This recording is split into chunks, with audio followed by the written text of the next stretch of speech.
Hello，大家好，这里是阿杰，欢迎来到我最新一期的节目啊。这几天呢，有一则新闻啊，说的是北大和复旦发布联合调查报告啊，指出中国性萧条啊，在年轻人和中产之间啊，普遍存在的这么一个现象啊。很多人呢就指出这个现象啊，和中国近几年的经济下行有关。这个观点很容易理解啊，就是大家都没钱了嘛，或者说钱没有预期的赚的那么多了，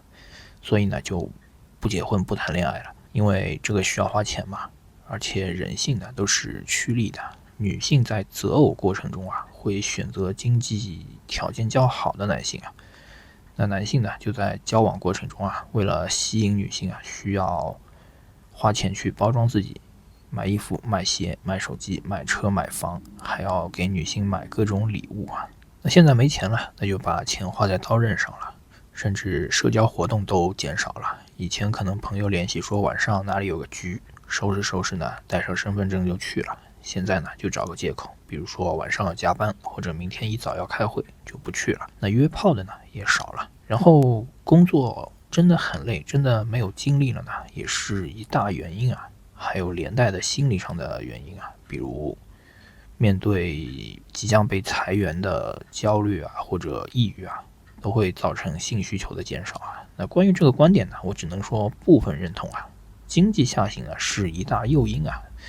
但是这现象的产生啊，也逃不开各种信息和思想的引导啊。说到这个话题呢，首先就绕不开25号宇宙这个实验啊。简单的说呢，就是实验人员啊给小白鼠创造了一个温饱不愁的乌托邦的世界。经过几代小白鼠的繁育啊，也就出现了性萧条的现象了，甚至小白鼠里出现了 LGBTQ 的情况啊。那中国社会呢，是远没有达到实验中的那种温饱不愁的发展程度的。但是前几年经济发展还算好的时候呢，已经初步出现了这种苗头了。那大家都知道啊，其实现在中国年轻人的思想开放程度啊，即便是圣上一脚急刹车，然后给经济挂上了倒档啊，思想的转化是远远不能跟上经济掉头的速度的。那我认为呢，这是一部分原因啊。然后是互联网的发展啊，造成今天中国人啊非常容易就能从网上找到各种成人资源，代偿了一部分性的需求啊。能翻墙的呢上 P 站，前几天啊据说 OnlyFans 都被中共解禁了。不能翻墙的也有以前的草流为代表的各种网站，现在听说上草流也要翻墙了。我个人觉得呢，那些电影呢是其次的。这个时候是时候亮出我曾经的草流注册会员的身份了。对于当年的我来说呢，下电影啊，其实看一眼封面就开始下载了，就不管了。更多的时候呢，我是去技术讨论区啊，看一些中共不允许出现在墙内的密文的。这个呢，我觉得才是中共对草流赶尽杀绝的原因啊。然后再不会找资源的呢，其实现在各种微信群的活跃度啊，与群里是否发大尺度的视频和图片是成正相关的。那因为有代偿了嘛，所以也就不需要找搭档了。再然后啊，就不得不提现在的性行业的发达了。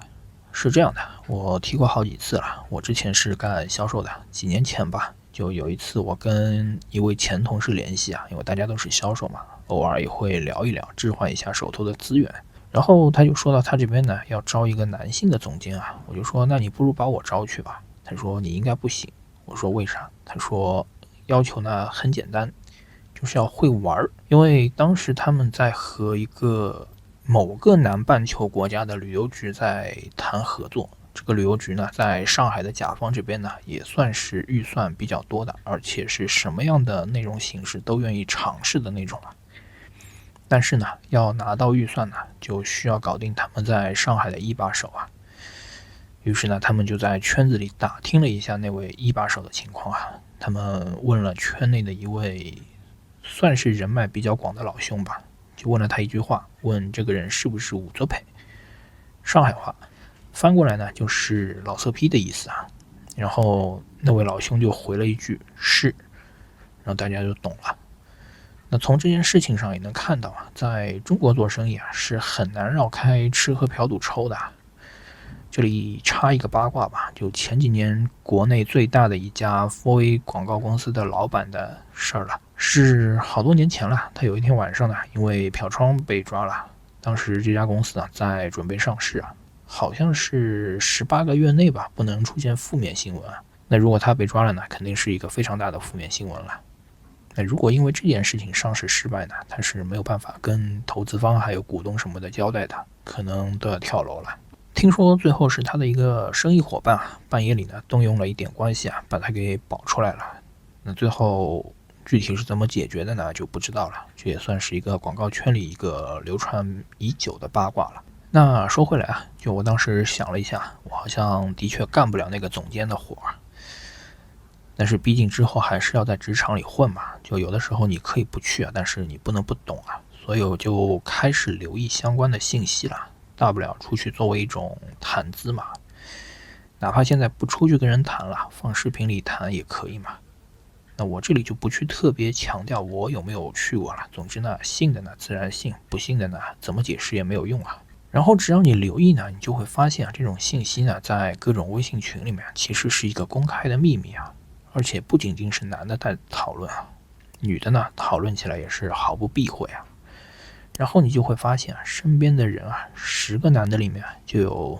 2、3个老司机只要留意就能从各种群友那里了解到很多这方面的信息收入低的呢，上海有几个区域有站街的，安全性呢就不去考虑了，上头的时候呢考虑不周也是很正常的。然后往上呢就是各种娱乐场所了，什么会所、夜总会、洗浴中心价格的跨度呢非常的大，按个人的经济实力来。再往上呢就是各种楼凤中圈外围了，可以说是遍布上海各大小区、民宿还有酒店式公寓了。我前几天街拍视频里的东安新村就曾经是一处著名的聚集地著名呢是因为那里特别的坑然后之前微信的视频号上有一个叫上海豪宅比例的账号他呢就出过几期视频提到像中原2万城，然后河南北路的苏河湾，新天地的融创，还有恒丰路上的苏河荣景，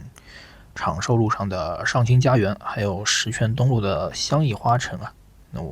我有一个初中同学就住在那边，不过他是男的。还有那个中福世博会疫情的时候因为住里面的一个老外阳了，网上当时说上海很多男人的行踪都暴露了。这些呢都是著名的外围的聚集地那因为这几期视频那个比例还被很多人举报了，好多外围据说是连夜搬家了，因为他断了人家财路了。我呢也就说到这里了。就这种呢价格也是跨度非常大，同一个人开价可以从1000到上万，于是你会发现这类资源其实不同阶层的人是共享的。以前看一些群友聊过有个外围今天晒哪个客人送了一大束玫瑰，明天又是哪个客人白给了一个大红包，后天呢又是在哪个5星级酒店里过的夜。以前我视频里也讲过有个群友说认识个小姐姐接待过某位香港著名渣男演员也许我们某天也能遇到接待过李云迪、李易峰还有吴亦凡这样的人的小姐姐了。那扯得比较远就说回来，至少在上海绝大部分从业人员都是自愿的，不是被逼良为娼的。至于为什么下海无非就是来钱快嘛，加上消费主义陷阱一切向前看。也不好说这几年有没有增多的趋势因为但见新人笑，哪闻旧人哭嘛。那对于男的来讲呢，这个比结婚谈恋爱约炮都简单很多了。最后呢，说回北大和复旦的调查我能想到的造成所谓的性萧条呢，也就是这几个原因了。肯定和中国的现状呢是脱不开关系的，但是呢也不能说全是中共的锅但是伴随而来的各种问题比如说出生率下降的问题将来呢也会成为压垮中共的一根稻草的。那这期呢就简单讲到这里吧，谢谢大家。